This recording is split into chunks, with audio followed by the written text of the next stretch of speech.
لحكامنا. السلام عليكم ورحمة الله وبركاته.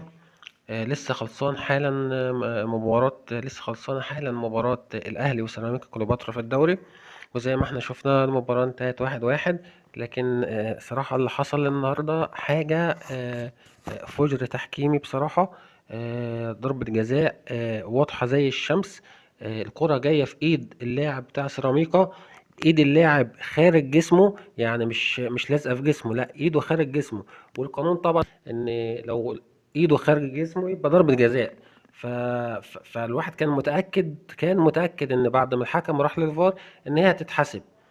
لكن الحكم ما حسبهاش في مفاجأة بصراحة صارخة. وهم كده بيهدوا الدوري للزمالك، انا شايف كده يعني ان هم بيهدوا الدوري للزمالك بالشكل ده.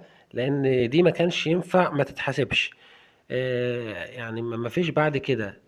وانتوا رأيكم ايه فيها؟ شوفوها، بصوا، يعني واضحة زي الشمس. فانا مش عارف ايه اللي بيحصل ده بصراحة يعني. السلام عليكم ورحمة الله وبركاته.